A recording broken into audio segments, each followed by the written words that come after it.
fi kitabihil karim.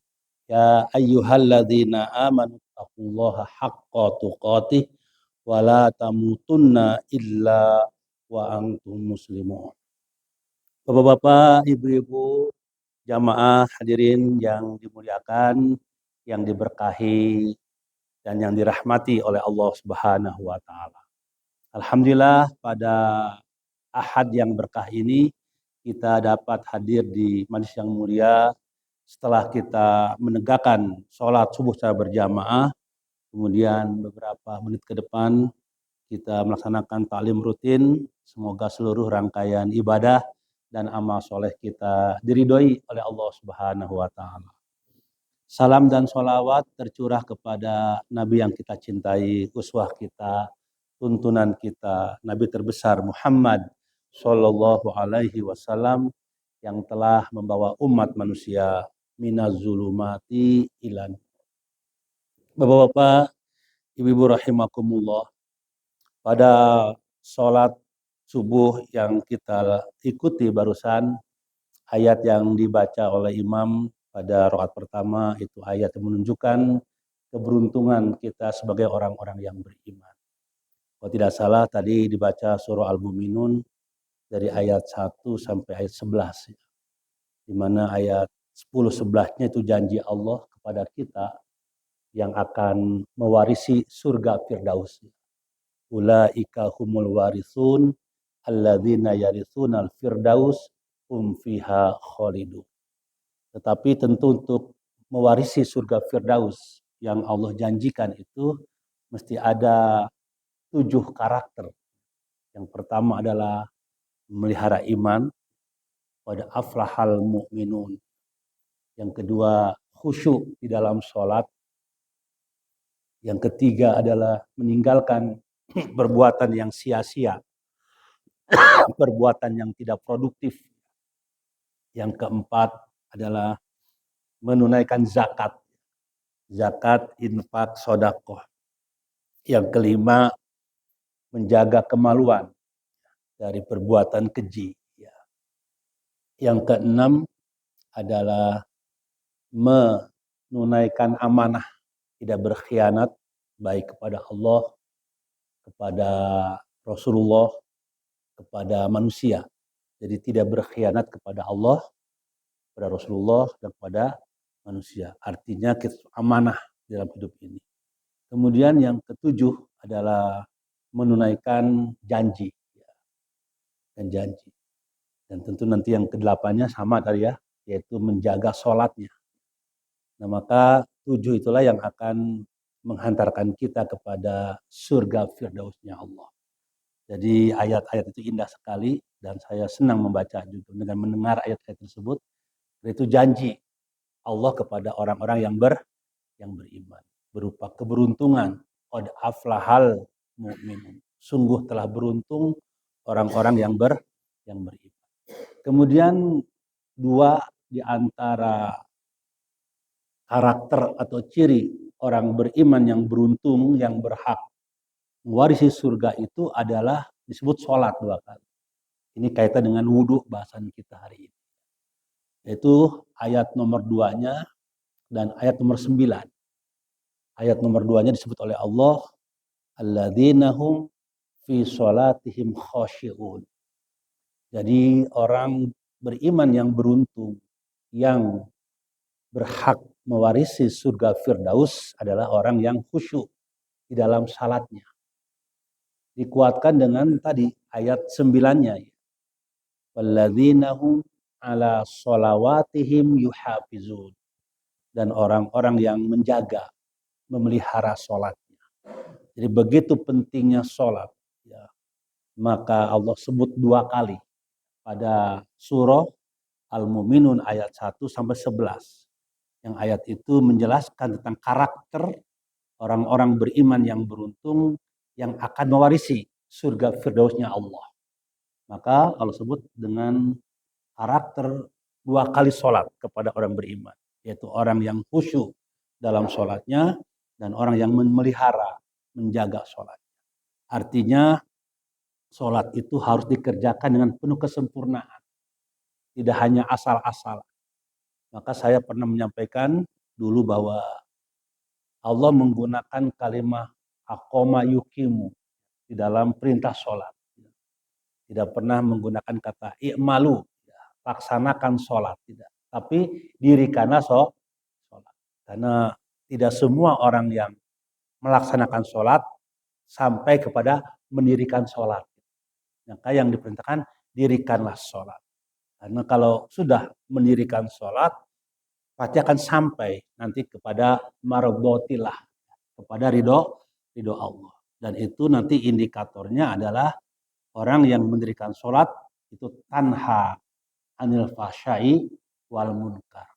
Jadi Bapak Ibu rahimakumullah, dalam surah Al-Ankabut ayat 43 ya, ayat 45 ya, Al-Ankabut 45, kemudian surah Al-Baqarah 43 itu kan disuruh kita untuk mendirikan sholat. Wa aqimus sholah wa atuz zakah warka'u ma'ar raki'in.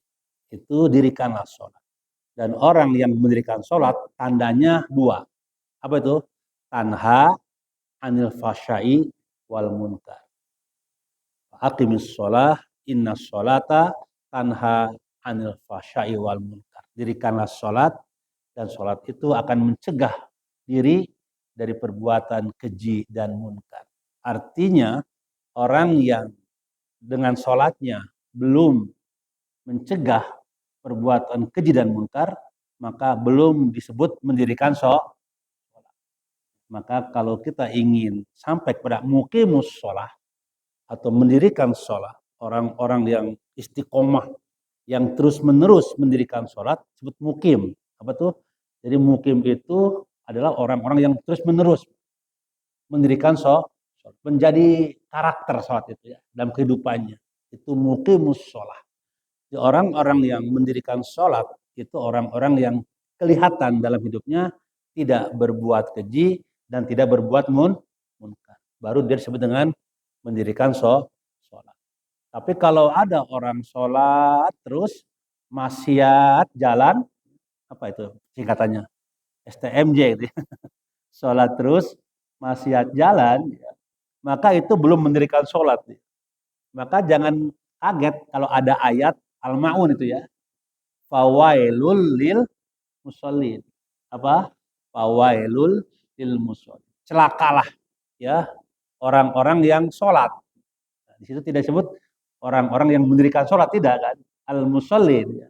Orang-orang yang sholat. Kenapa celaka? Karena sholatnya belum sampai pada mendirikan sholat. Bagaimana indikatornya orang yang tidak mendirikan sholat tadi? Masih berbuat keji, masih berbuat munkar. Dengan sholatnya itu dia tidak mencegah perbuatan keji dan munkar. Maka untuk itu sekalian, jadi jika ada orang itu sholat dan sholatnya sampai kepada iqamatus sholat, maka ada dua tandanya, yaitu dia dapat mencegah dari perbuatan keji. Ketika seseorang sudah dapat yang mencegah perbuatan keji dan munkar dengan sholatnya, maka dia akan sampai kepada hifdzuddin. Apa? Hifdzuddin. Memelihara agama. Makanya ada hadis as-sholatu imaduddin. Faman aqamaha faqad aqamaddin. Wa man tarakaha faqad hadamaddin, gitu kan? Salat itu adalah tiangnya agama. Kalau orang mendirikan salat, dia telah mendirikan agama. Menjaga agama, menegakkan agama. Kalau dia ninggalin salat, dia telah merusak agama. Jadi ujung dari satu adalah hifdzuddin. Apa? Hifdzuddin. Menjaga agama. Kalau agama sudah terjaga, maka sampai itu sholat pada ridho mardotillah gitu. Apa? Mardotillah. Sebagaimana kita sampaikan dalam sholat kita, inna sholati wa nusuki wa mahyaya wa mamati lillahi rabbil alamin. Jadi semuanya kan untuk ridho Allah sholat kita. Nah itulah nanti kalau sudah ridho Allah itu kita raih, maka ya tadi ulaika humul warithun alladzina yarithuna firdaus fiha khalid. Jadi kalau sedikit lah ya, ini sebelum masuk ke wudhu ya, dari sholat dulu kan. Jadi ini sholat, ya, yang kita lakukan. Nah, harus ada apa? Sholat ini harus sampai kepada tadi mencegah dari apa? Tanha anil fahsya wal munkar. Ini kan? Kalau sholat kita sudah mencegah dari kejadian munkar, maka masuk sini namanya disebut dengan iqamatus sholat, mendirikan sholat. Jadi kalau tidak ada ini, tidak sampai ke sini, Pak. Hanya ini saja gitu. Ya. Nah, kalau kita sudah sampai iqamatus sholat, maka akan sampai kepada apa tadi? Hifdzuddin. Bapak dulu pernah kita sampaikan ada 5 maqasid syariah. Pernah mendengar ya, Pak ya? Hifdzuddin, hifdzun nafsi, hifdzul akli, hifdzun nasli, hifdzul mal. Jadi kunaon Allah nurunkan syariat ke orang ada 5 tujuan intinya yang doruriyah, yang doruroh namanya, yang doruriyah, yang elementer. 1 menjaga agama, 2 menjaga jiwa, 3 menjaga akal, 4 menjaga keturunan, 5 menjaga harta. Nah ini 5 maqasid syariah namanya. Nah, kenapa Allah nurunin kita sholat, perintah sholat? Agar agama terjaga. Kenapa Allah nyuruh kita beriman, tidak boleh syirik? Agar agama terjaga. Hifdzuddin namanya. Jadi sholat ini pada akhirnya harus sampai kepada hifdzuddin. Ya, apa? Hifdzuddin. Kenapa agama harus dijaga? Karena kalau agama terjaga, hidup akan selamat. Gitu. Dunia akhir. Jadi hidup ini nggak boleh jauh dari agama. Baik perorangan, keluarga, maupun bangsa. Kalau ketuhanan yang Maha Esa sudah dihilangkan, wah ini musibah namanya. Makanya para pendiri bangsa ini, founding parent barangkali ya. Itu bukan founding father ya. Karena kan juga ibu-ibu juga ada berkontribusi kan. Kenapa founding parent itu merumuskan agreement, nation agreement ya, membangun masa ini, mencantumkan ketuhanan yang Maha Esa dalam sila pertama, bahkan dalam preambel itu dengan rahmat Allah yang Maha Kuasa. Itu sebuah kesadaran spiritual gitu. Bahwa sebuah bangsa tidak akan baik berdiri kalau tidak ada nilai-nilai spiritual di situ, nilai agama. Nah, maka itu menjadi penting agama itu dalam kehidupan, baik secara individu, keluarga, bangsa dan negara. Alhamdulillah kita di Indonesia ada sila pertama kan, ketuhanan yang Maha Esa. Udah, nggak usah itu dipertahankan, dijaga. Itu amanat, ya. Amanat konstitusi. Ya. Saya kira itu menjadi penting. Pas sekalian kembali ke bahasan sholat ini, ya ternyata sholat itu ujungnya apa? Hifdzuddin. Agar agama terjaga. Karena kalau agama tidak terjaga dalam hidup, hidup jadi hancur, rusak, ya, celaka, betul kan? Tapi kalau agama terjaga, maka akan selamat, bahagia dunia sampai akhir. Nah, supaya agama terjaga, Allah syariatkan pada kita sholat diantaranya. Nah, maka sholat itu, bos sekalian, ya harus sampai kepada 2 ini tujuannya. Agar dengan sholat itulah kita terbebas dari perbuatan keji yang menjijikan ya, dan perbuatan munkar. Makanya tadi walladzina hum ala sholawatihim yuhafizun kan. Orang-orang yang memelihara sholatnya. Ya, jadi terpelihara. Nilai-nilai itu dibawa dalam kehidupan sehari-hari. Menjadi spirit agar kita hidup ini sesuai dengan pesan moral sholat gitu kan. Kan banyak Pak. Ya. Ada kejujuran dalam sholat. Pernah nggak Pak sholat subuh di kortem, dicatut jadi hiji rokaat gitu. Itu sah soalnya. Habis juga itu kan jujur dalam bacaan, gerakan. Dalam sholat ada nilai istiqomah ya, konsistensi. Dalam sholat ada nilai kedisiplinan. Apa Pak? Kedisiplinan, disiplin ya dalam sholat. Dalam sholat ada nilai ukhuwah kebersamaan. Betul Pak ya? Dalam sholat ada pesan agar kita peduli, kepedulian. Coba lihat, kiri dan kanan dilihat ya. Assalamualaikum, assalamualaikum ya. Dalam sholat ada pesan di situ keteraturan. Hidup ini tidak boleh stuck gitu kan, tapi teratur gerakannya itu kan. Gerak, ada gerak, tidak boleh stuck. Dalam sholat, sekalian juga situ ada nilai juga sekalian apa itu selain kejujuran, amanah, kedisiplinan, apalagi kejamahan, ukhuwah, kedamaian, kepedulian ya.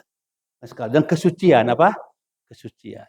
Itu semuanya adalah tanha anil fahsya'i wal munkar. Nah, kalau sudah begitu, maka dia berhak menyandang muqimus shalah, mendirikan sholat. Kalau sudah orang mendirikan sholat, maka tadi hadisnya, faman aqomaha faqad aqomadin. Kalau orang mendirikan sholat, dia telah menjaga agamanya. Tapi kalau dia meninggalkan sholat, merusak agama dia. Kan gitu kan?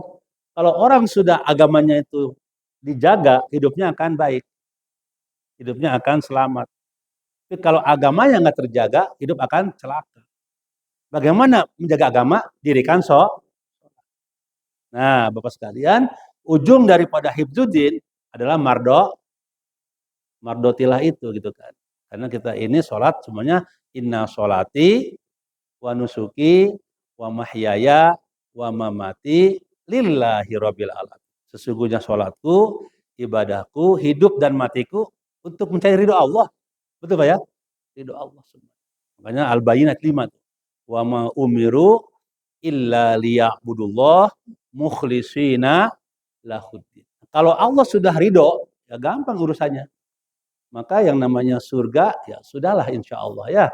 Ada di tangan kita kan bukan ujungnya kan. Ya.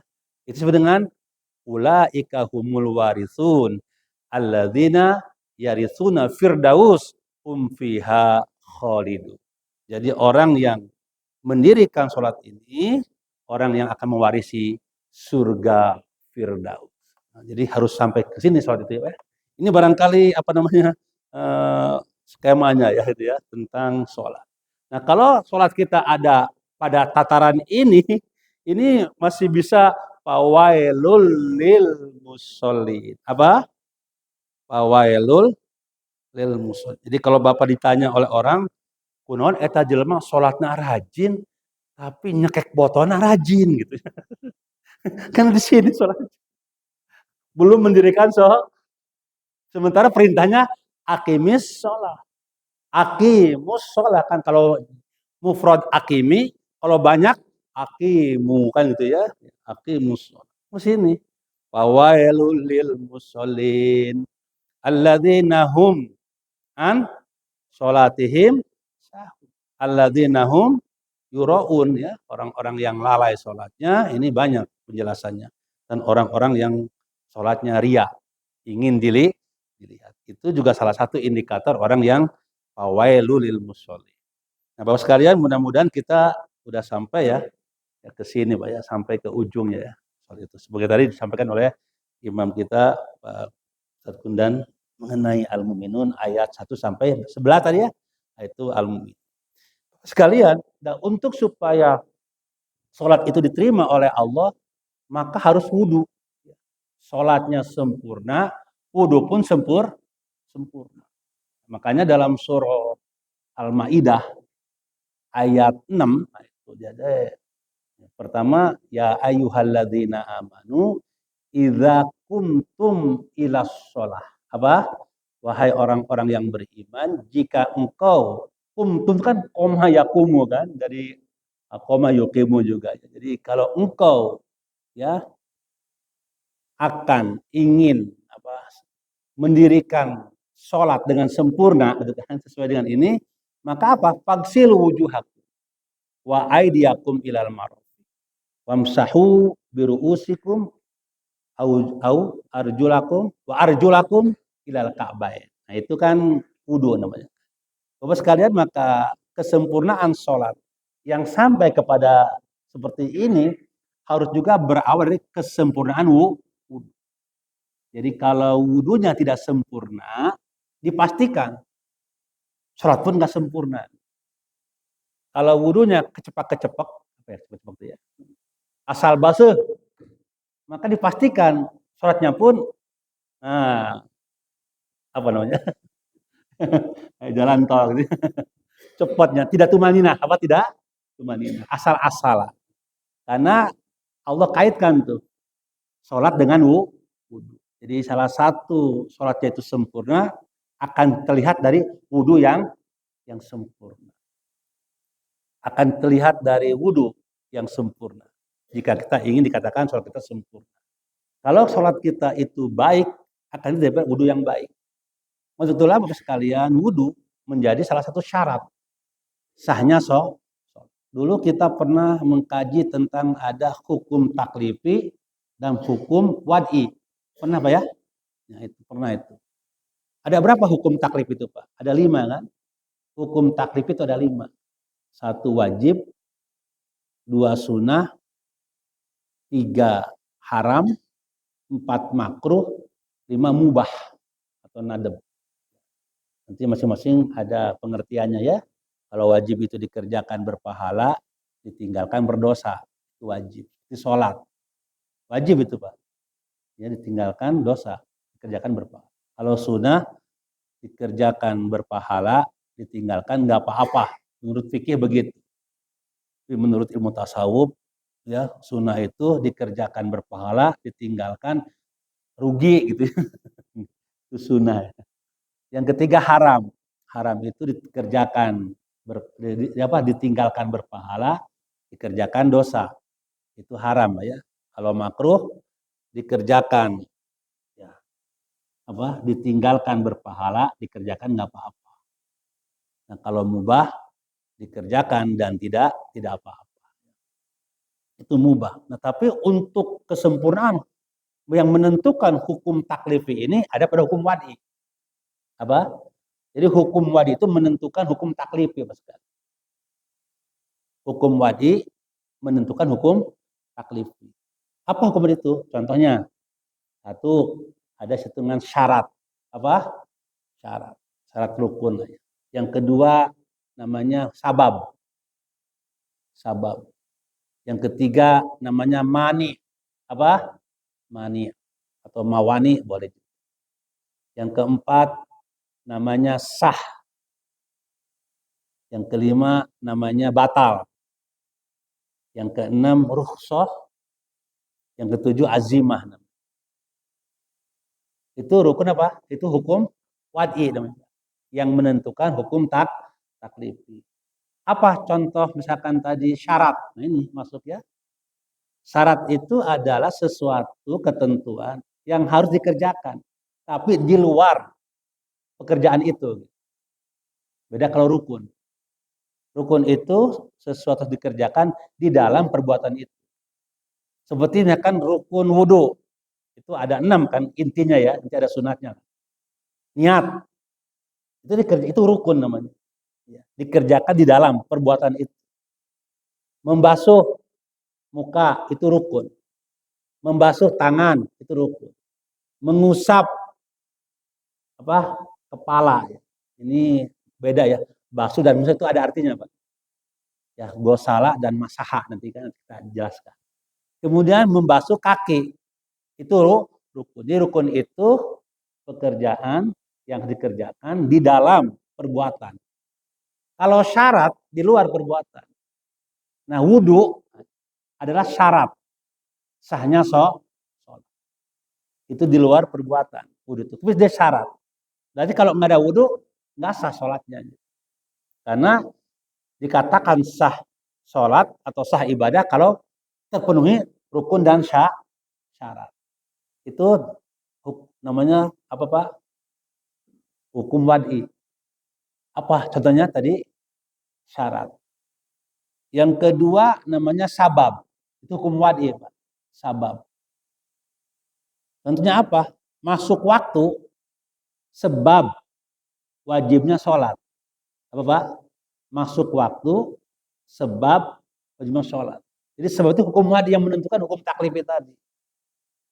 Sholat wajib. Tapi kalau belum masuk waktu, wajib nggak Pak? Jam 3, ya, peting tadi. Jam 3 peting Pak ya. Kita sebut aja jam 3 malam, jam 2 malam itu Pak ya. Kenapa?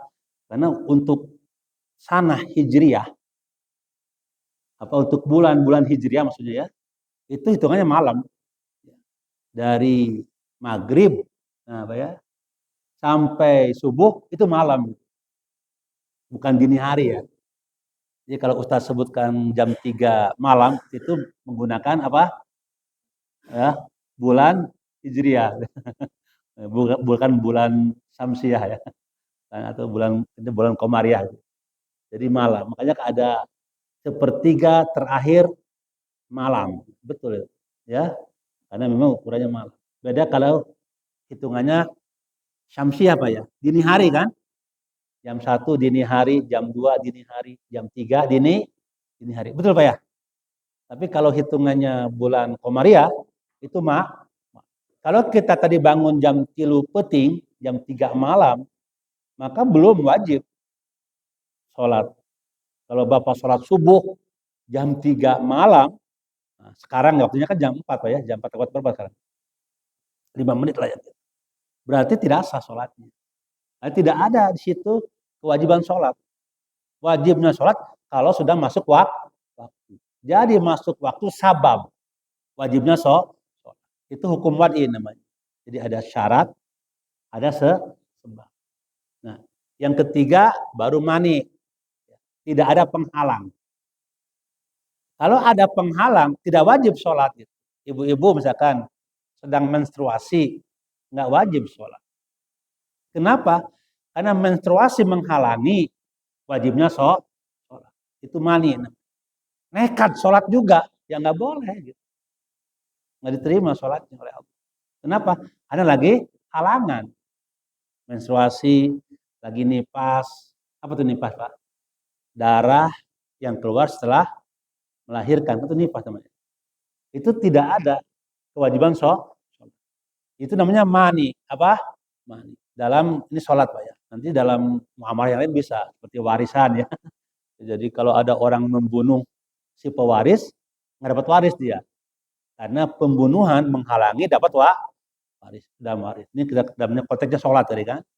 Jadi kenapa sekalian kita harus mengerti tentang syarat, tentang sabab, tentang mani. Agar hukum taklifinya itu bisa benar kita laksanakan. Itu kita coba ya. Nah wudhu itu sekalian syarat sahnya sholat. Jadi kalau orang sholat tidak berwudhu, rukunnya dilaksanakan. Niat, berdiri, niat, takbiratul ihram, baca Al-Fatihah, bagus bacaannya. Tumanina, ente wudhu. Sah nggak sholatnya? Itu sah. Karena wudhu itu syarat sahnya sholat. Makanya setelah 3 itu terlaksana, maka ada sahih, sah namanya sah. Ada batil. Kalau enggak, batal. Nanti ada namanya disebut dengan rukhsah dan azimah. Nanti dalam surat pun nanti ada rukhsahnya. Ya, Bapak berpergian keluar kota yang jaraknya 16 parsah gitu ya. Itu boleh jamak. Boleh juga kosong. Jamak kosong. Itu rukhsah namanya apa? Rukhsah, keringanan dari. Ada orang sakit, berpergian juga. Bulan puasa, wajib dia harus puasa. Sedang berpergian, boleh buka. Itu rukhsah namanya. Ya, ada orang ya sakit, berwudu, nggak boleh kena air. Gimana tuh solusinya? Tayamum kan? Tayamum. Cuman yang dibasuh itu muka dengan tangan aja Pak kata. Nggak usah guling-guling. Bagaimana Ustaz tayamumnya orang-orang yang junub gitu. Kan junub itu kan membasuh, mengalirkan air kan ke semua badan. Dia berpikir, oh kalau gitu tayamumnya guling-guling artinya supaya kena kabeh gitu. Nggak usah. Ya sama aja. Menghilangkan hadas kecil dan besar untuk tayamum itu sama yang dibasuh. Muka dengan tangan. Jadi niat, muka, tangan dan tertib.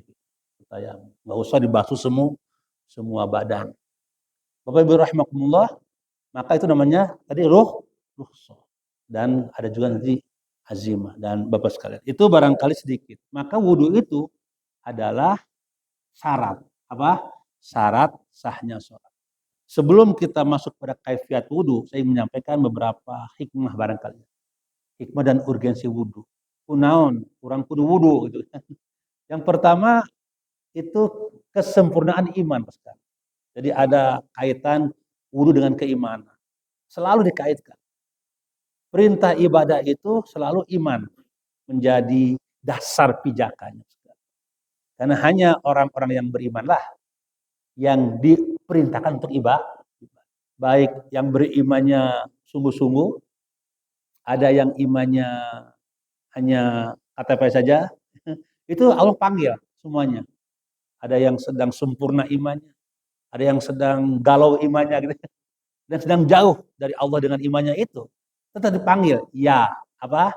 Ya ayyuhalladzina. Karena ya itu Bapak sekalian harfu nida. Apa? Harfu nida. Huruf panggilan untuk semua, baik yang dekat maupun yang jauh.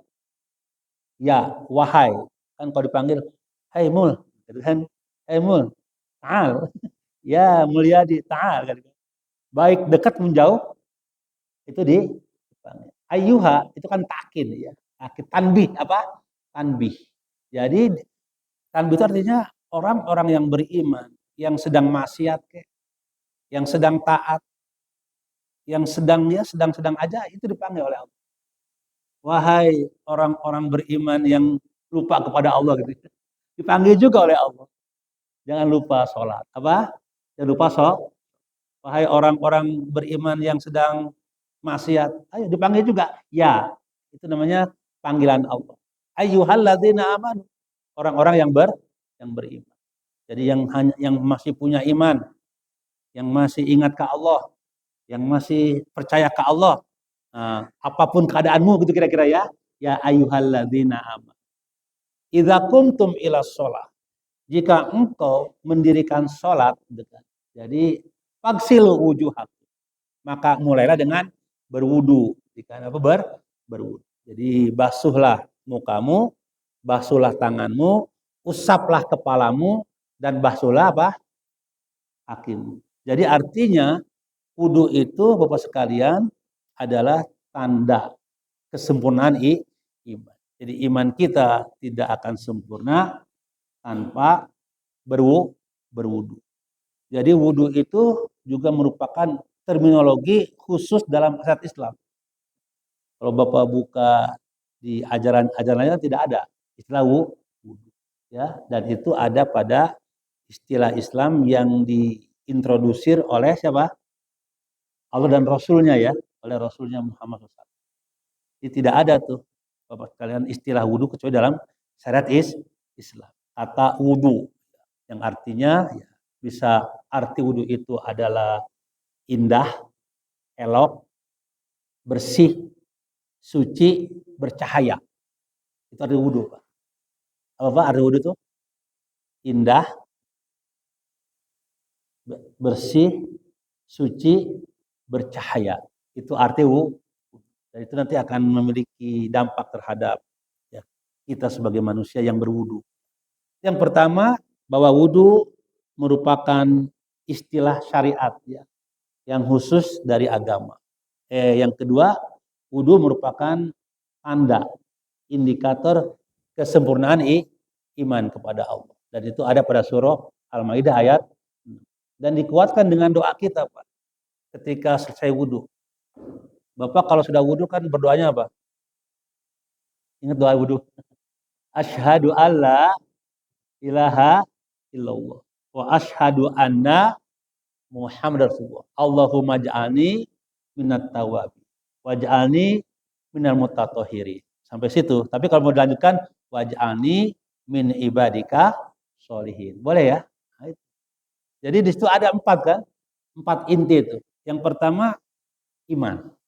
Jadi wudu itu berkaitan dengan iman. Karena hanya orang-orang yang berimanlah yang bisa berwudu. Jadi ngapain dipanggil yang nggak beriman? Karena wudu adalah istilah syariat Islam, maka orang yang berimanlah yang familiar dengan istilah wudu.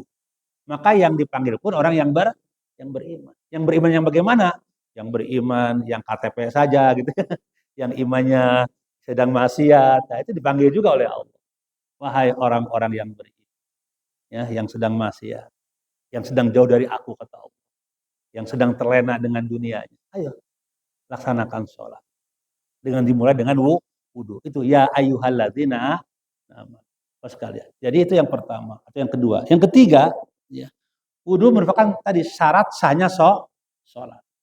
Jadi kalau kita sholat tidak berwudu, apapun bagusnya sholat kita, maka ya tidak sah wudu sholat itu.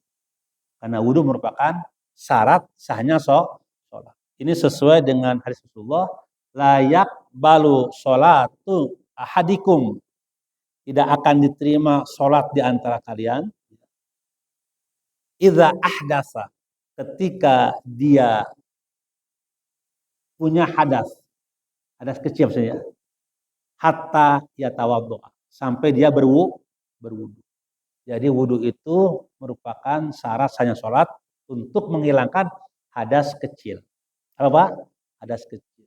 Makanya kemarin ada pertanyaan dari Pak Eko, apakah kalau sudah mandi besar itu cukup ya, tidak wudu lagi gitu ya Pak Eko ya?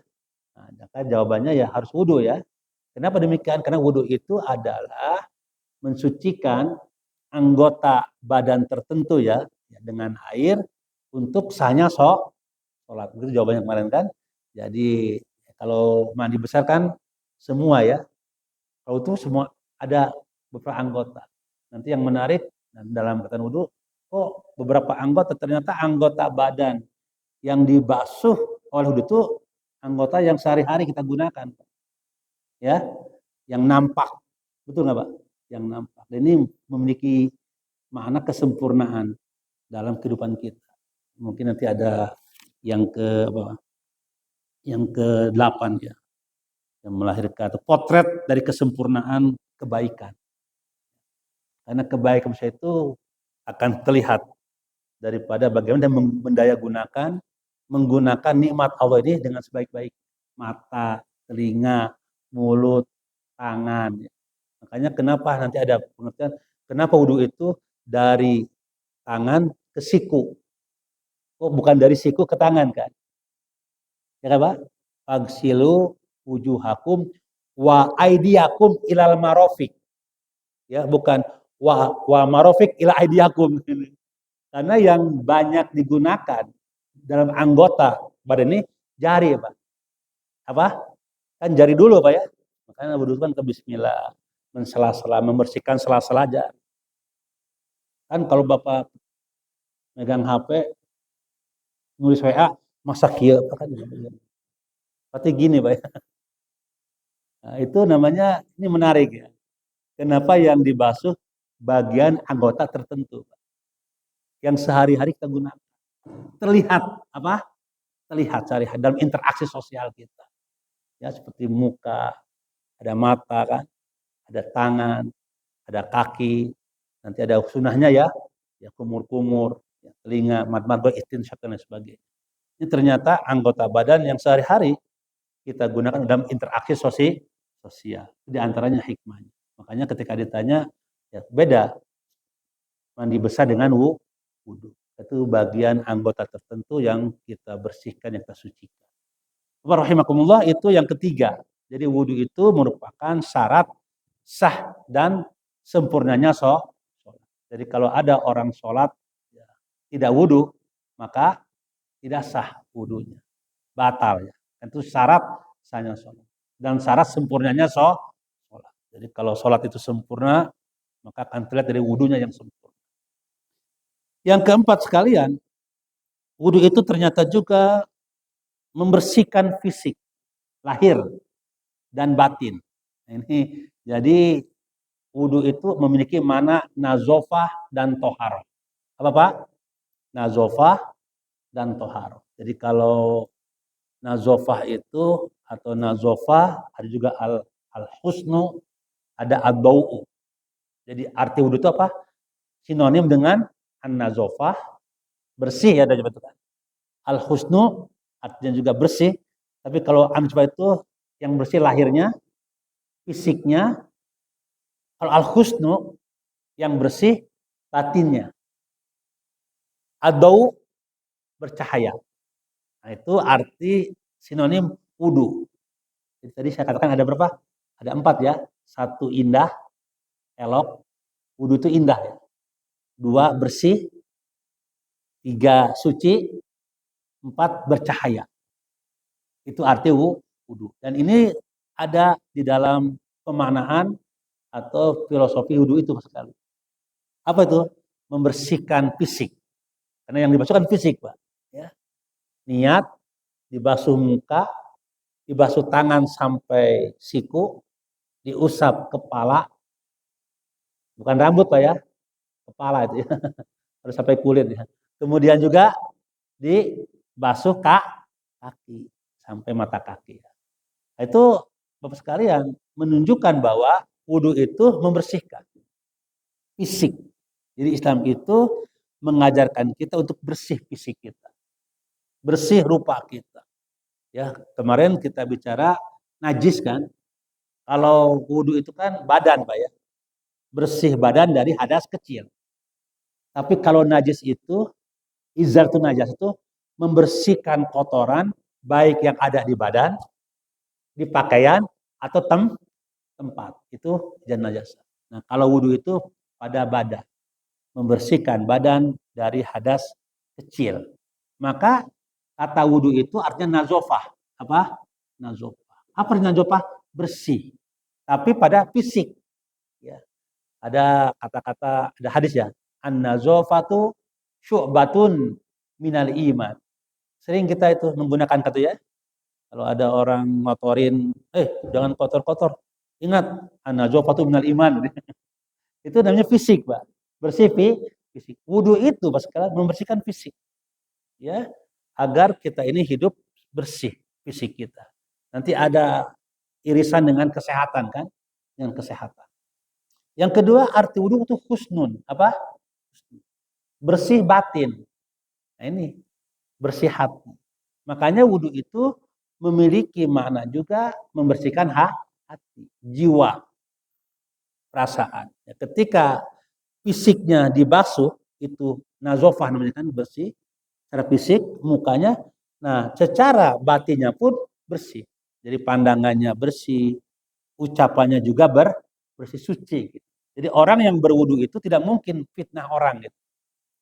Orang yang berwudu itu tidak mungkin ya mengolok-olok orang dengan ucapannya Pak. Dari situ ada mana kesucian. Apa? Kesucian.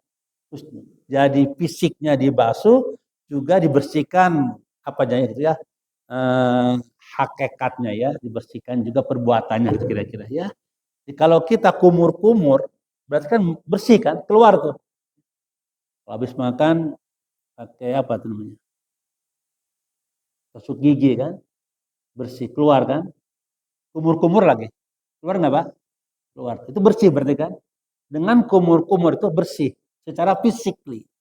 Tapi ada mana husnun di situ. Apa? Bersihnya kata-kata itu. Jadi kalau ada orang berwudu, kata-katanya masih kotor, nggak apa kumur-kumur kan, mad-madgoh namanya itu. Apa Pak? Mad-madgoh. Bahkan istinsak. Mad-madgoh itu dikumur-kumur sampai keluar kabetnya, bekas-bekas makanan bersih mulut. Istinsak. Ya.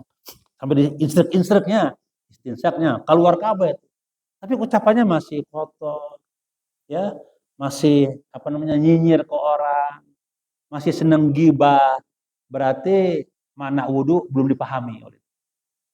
Karena arti wudu itu tadi satu an-nazofah, physically, yang kedua husnun. Yang apa? Yang berarti tidak fisik pada perbuatan. Telinga kan itu fisik kan. Dengan wudu telinga bersih Pak ya. Itu nazofah. Tapi kalau masih mendengar ucapan yang kotor, ucapan yang mungkar, berarti tidak memahami mana wudu itu. Karena wudu itu hakikatnya itu apa? Membersihkan pendengaran yang buruk-buruk. Sampai kepada tangan Pak ya, dan kaki dan sebagainya. Itu wudu. Nah kalau udah begitu akan timbul bau namanya. Apa bau itu Pak? Cahaya. Bau. Kalau dalam Al-Quran itu ada matahari ya, dia. Matahari punya cahaya sendiri, disebut dengan dia. Kalau bulan pantulan kan dari cahaya matahari. Wudu itu bau, sumber cahaya.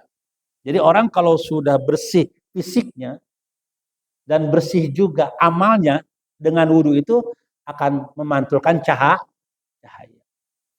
kebaikan. Ini jadi orang kalau sudah berwudu akan bercahaya, ucapannya bercahaya gitu ya, pikirannya bercahaya, bening gitu ya, hatinya bercahaya dan juga fisiknya bersih. Itu arti apa tadi? Wudu Pak ya. Jadi wudu itu apa nih Pak? Pertama artinya al-wudu nih kan, indah. Yang kedua apa tadi? Bersih. Yang ketiga suci. Yang keempat bercahaya. Ini arti wudu Pak. Jadi nggak main-main tuh agama tuh mensyaratkan kita wudu. Karena agar kita ini memiliki kesempurnaan diri dalam hidup. Orang kalau sudah berwudu akan indah, ya hidupnya akan indah. Dan itu ditandai dengan bersihnya fisik dan sucinya hati. Makanya di dalam Islam digunakan kata toharoh. Apa Pak? Toharoh. Itu lebih luas Pak daripada nazofah. Kan tidak ada kan bab nazofah tidak ada Pak. Ada nggak Pak? Coba buka kitab-kitab fikih. Pasti disebut dengan bab apa? Bab toharoh. At-toharoh. Tidak bab an-nazofah. Tidak. Karena kalau sudah toharoh, pasti include di dalamnya itu nazofah gitu. Tapi belum tentu orang itu bersih fisiknya, hatinya bersih. Belum tentu Pak ya. Rupanya cantik, tapi buruk ya hatinya. Ada yang begitu. Nah kalau sudah toharoh, nah ini sudah masuk ke dalam apa tadi? Ke dalam nazofah itu. Makanya dalam surah Al-Maidah ayat 6 tadi, lihat ujungnya itu.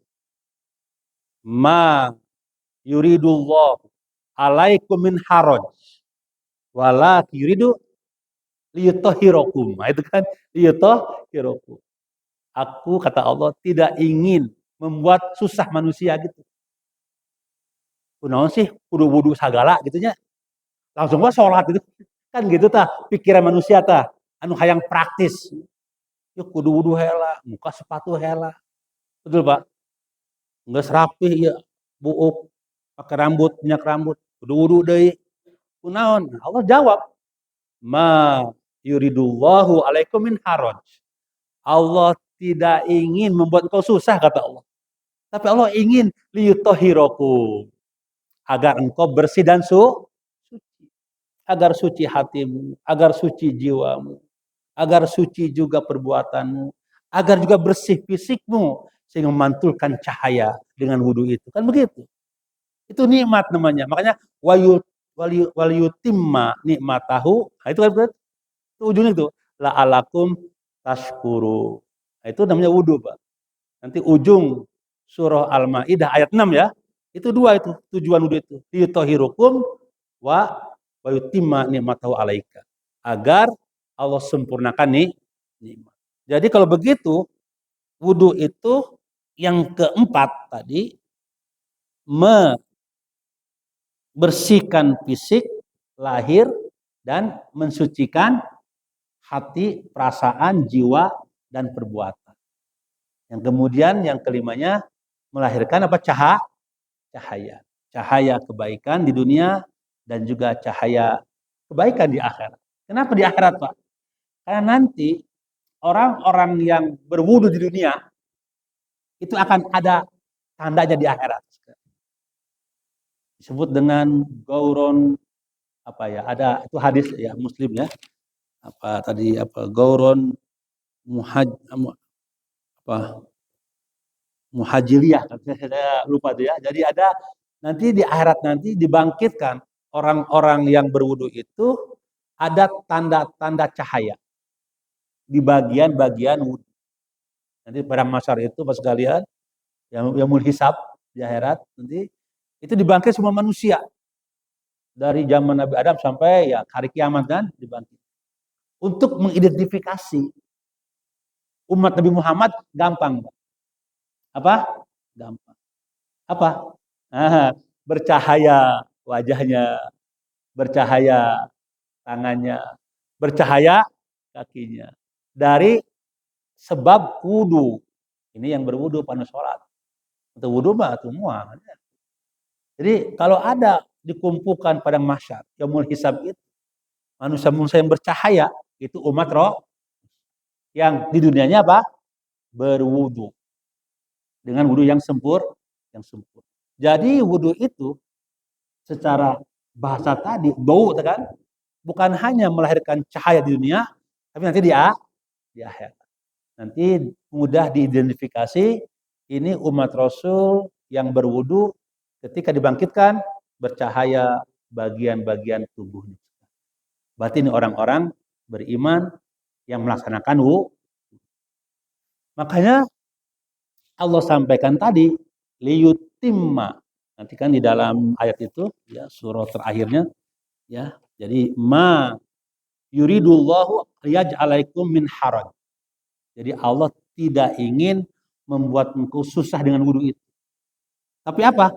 Walaki yuridu, tapi Allah menginginkan yutahhirakum agar engkau dengan wudu itu bersih, suci, ya, suci bersih. Wal yutimma ni'matahu alaikum dan menyempurnakan nikmat atasmu. Jadi kalau kita berwudu, nikmatnya itu dua, Pak. Dunia akhirat.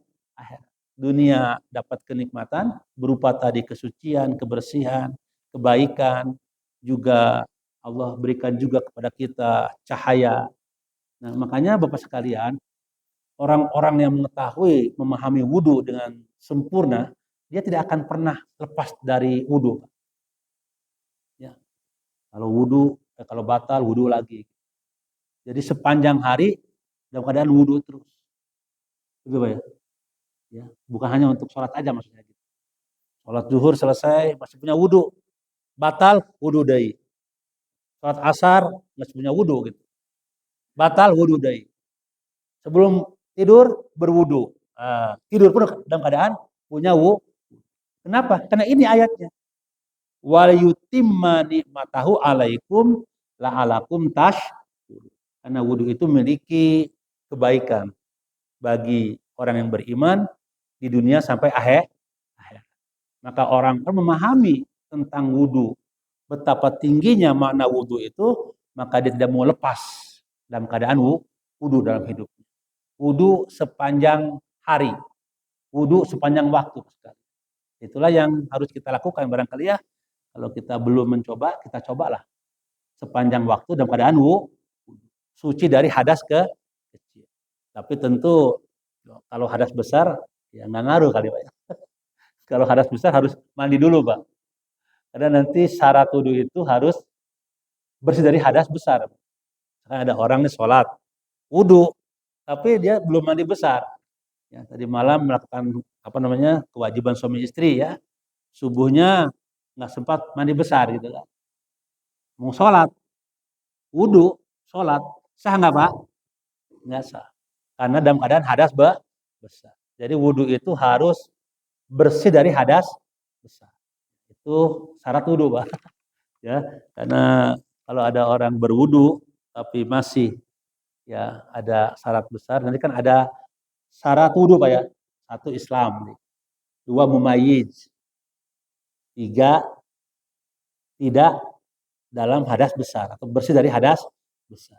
Empat sampainya air ke kulit ya, apa? Sampai air ke kulitnya. Ya tidak ada yang menghalangi lah sampai air ke kulit. Itu diantaranya hadis apa? Syarat wudu. Nah, tadi itu diantaranya suci dari hadas besar. Bapak rahimakumullah, jadi dengan demikian maka yang keempat yang saya sampaikan, wudu adalah ya membersihkan fisik dan batin. Kemudian yang kelima, melahirkan cahaya dunia sampai akhirat. Yang keenam, Bapak rahimakumullah, tadi wudu itu menggugurkan ya, belum ya, menggugurkan dosa-dosa. Jadi ketika kita berwudu, maka dosa dan kesalahan itu berguguran. Maka itulah hikmah daripada wudu. Jika kita kumur-kumur, insya Allah dosa mulut berguguran. Bukan hanya bergugurannya tadi Pak, makanannya ya, ya, tapi juga berguguran kesalahan dan dosa kita. Itunya takhir, liyutahhirakum kan, ya, bersihkan. Saya sampaikan tadi. Jadi bedanya an-nazafah dengan at-thaharah tuh, an-nazafah itu fisik, Pak. At-thaharah lahir batin. Jadi ketika kita berwudu, kita sedang bertoharah, membersihkan fisik kita dan batin kita. Jadi kalau orang kumur-kumur, bersih mulutnya dan juga bersih dari dosa mulut, itu kira-kira begitu. Kalau orang membasuh muka, bersih mukanya, bersih juga matanya, mulutnya, hidungnya gitu. Ya, dari dosa. Mungkin ada kata-kata yang sering kita keluar yang tidak mengenakan orang, dengan wudhu berguguran insya Allah. Tapi wudhu yang sempurna ya, yang sungguh-sungguh. Bersih juga tangan kan dari dosa. Selain bersih fisiknya, juga suci tangannya. Maka kaki ya juga bersih ya dari fisik dan dari ya dosa kaki. Karena kaki ini akan menjadi saksi nanti di akhirat. Ya. Hati-hati dengan kaki kan, menjadi saksi. Itu ada surat apa? Surah Yasin kan? Al-yauma nakhtimu ala afwahim wa tukallimuna aidihim wa tashhadu arjuluhum bima kanu yaksi. Hari ini aku kunci rapat mulut-mulut mereka. Tangan-tangan mereka. Ini anggota wudhu semua tuh, Pak. Saya katakan tadi, kenapa wudhu itu kok yang dibasuh sebagian anggota tubuh? Kalau mandi kan semua tubuh kan? Kalau wudhu sebagian anggota tubuh. Ada 4 tadi kan? 1 muka, 2 tangan, 3 kepala, 4 kaki. Ini anggota-anggota yang kita gunakan, banyak kita gunakan sehari-hari gitu ya. Dalam interaksi sosial kita. Yang memungkinkan banyak dosa di situ gitu. Betul Pak ya? Ya, coba kalau sekarang kan musim gadget tuh ya. Sabar hakata ungap we ayo. Curug urang tuh. Nah, jika gadget tuh. Betul Pak ya? Mata kita berapa? Telinga kita berapa kata yang masuk dan telinga kita. Kaki kita kemana aja nih dilangkahkan. Itu yang sehari-hari Pak. Ya, makanya nah di tadi yutahhirakum tadi. Berwudulah ya, agar anggota badanmu yang kau gunakan setiap hari itu dalam kehidupan sosial, kehidupan keluarga apapun juga itu bersih setiap saat. Yutahhirakum itu. Jadi Allah tidak mau nyusahin engkau kata Allah. Kalau ingin bersih kamu itu. Karena setiap hari kau ngomong gitu kan.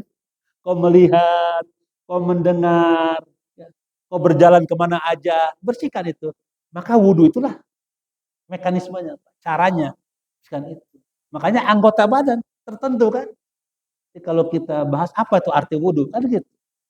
Anggota badan tertentu yang dibersihkan dengan air untuk melaksanakan sholat kan gitu istilah wudhu itu dalam terminologis kan yang sederhananya gitu. Makanya rahimakumullah, maka kita harus terus berwudu gitu sepanjang waktu. Karena aktivitas pun setiap sepanjang waktu gitu. Betul Pak ya? Ngomong sepanjang waktu, kecuali ada yang puasa nggak betem. Oh iya mah puasa mau ngomong. Kayak yang gitu Pak. Isuk tapi kaputing ngomong-ngomong Pak. Kayaknya susah juga ya.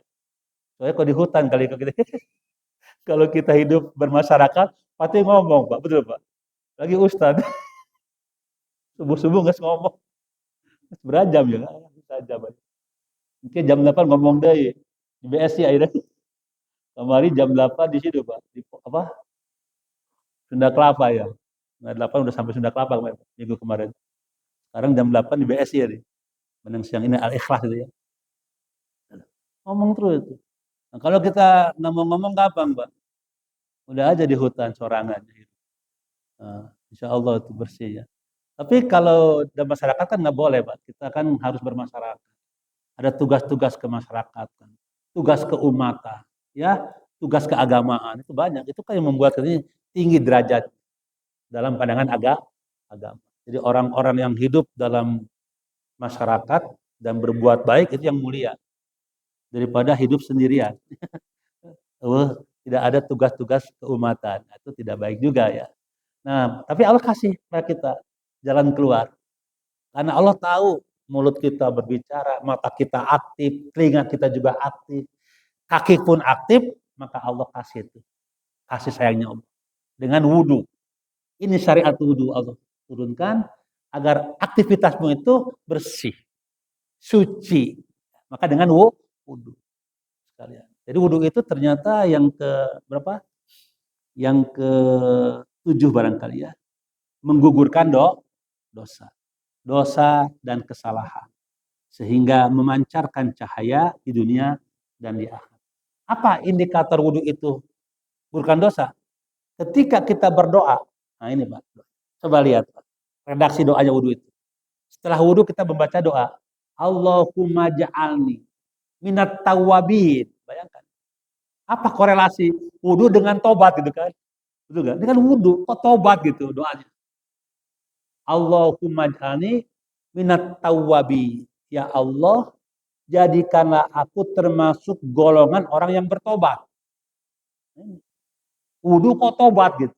Biasanya tobat itu astagfirullah robbal baroya astagfirullah minal khotoya. Ya gitu wudu ya. Itu tobat ya Pak. Ya Allah, ampunilah aku di segala dosa dan kesalahan. Engkau adalah Rabbul Alam, Tuhan semesta alam ya.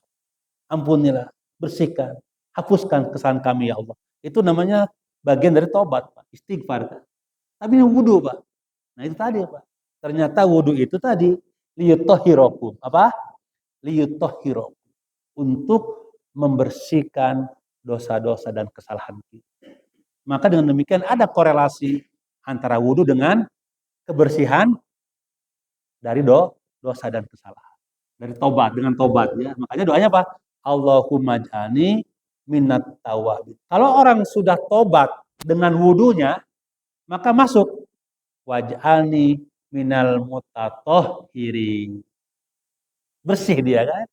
Bersih dari kesalahan. Ketika meninggal dalam keadaan wudu, nah ini berarti dalam keadaan bersih dari hadas kecil dan hadas besar sekaligus insya Allah. Karena orang wudu kan pasti dia mandi besar kan? Masa ya wudu tidak mandi besar itu kan? Nggak sah juga sholatnya kan? Jadi keadaan bersih jiwa, hati, perasaan dan fisiknya.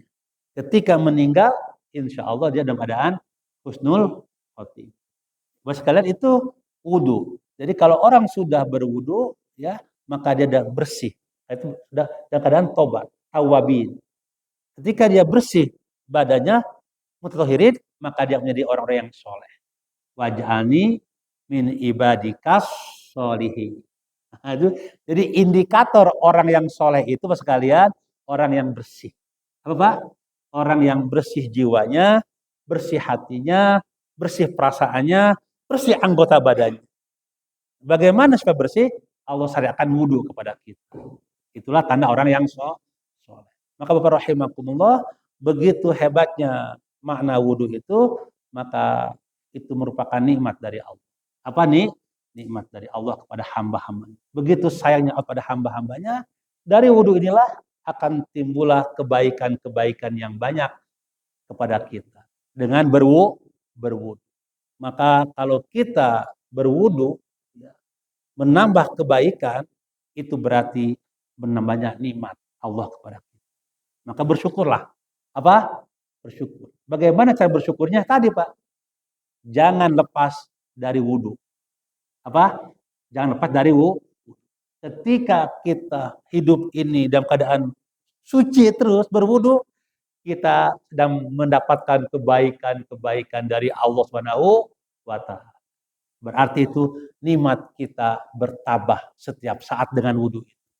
Maka ujungnya apa? Apa ujungnya apa tadi? Wala'alakum tashkuru. Apa? La'alakum tashkuru. Jadi waliyutimma nikmatahu, maka dengan wudu itulah Allah sempurnakan nikmatnya alaikum kepada kita, la'alakum tashkuru, agar engkau bersyukur. Jadi yang terakhir, wudu itu cara untuk mengundang nikmat dari Allah. Apa Pak? Mengundang nikmat dari Allah. bertambah nikmat kita dengan berwudu. Bapak rahimakumullah, maka itulah mari kita laksanakan wudu dengan penuh pemahaman yang sempurna. Bahwa wudu itu ternyata masalah yang ringan tapi memiliki makna yang agung dalam kehidupan kita. Maka jangan sekali-kali berwudu dengan serampangan. Apa? Jangan serampangan dalam berwudu. Dan jangan sampai hidup ini kalian lepas dari wudu. Apa lepas dari wudu? Kita cobalah ya, hari ini kita coba tidak lepas dari wudu. Nah, nanti kalau batal lagi, wudu lagi ya. Batal deh, wudu deh. Besok kita coba lagi. Lusa kita coba lagi sampai akhir hayat kita. Dalam keadaan wudu agar nikmat Allah tercurah kepada kita. Ini Bapak sekalian mengenai apa namanya ya, hikmah barangkali ya, hikmah dan urgensi wudu. Insya Allah minggu depan kalau kita panjang umur dan sehat, kita masuk kepada kaifiatul wudu ya, rukun, syarat dan cara berwudu. Saya kira banyaklah tutorial itu ya, kita tinggal buka aja ya, YouTube Pak ya, dan kita mungkin sudah kawakan juga ya, dari kecil sampai sekarang udah berwudu Pak ya, tapi nggak apa-apa juga kan, ya kita verifikasi lagi ya. Verifikasi dan validasi kembali wudhu kita barangkali ya. Mungkin ada yang tertiga, ada yang ya barangkali lupa ya. Kita verifikasi. Jangan sampai nanti gini, aduh ya Pak kembali ke masa SD ya. Wudhu bab wudhu. Ada juga tuh Pak yang nyindir tuh. Iya ngaji sepekan dicai wae. Toharo wes. Geus berapa tahun toharo. Makanya saya letakkan fikih ibadah di akhir, Pak. Ya, dulu kan ada akidah, Pak ya. Ada akhlak, ada fikih munakahat udah, Pak ya. Ada fikih muamalah, ada fikih ibadah sekarang kan. Nanti fikih jinayah belum ya? Tentang kisos belum ya? Hudud belum ya? Ta'zir belum ya? Itu fikih jinayah, Pak. Ini fikih ibadah.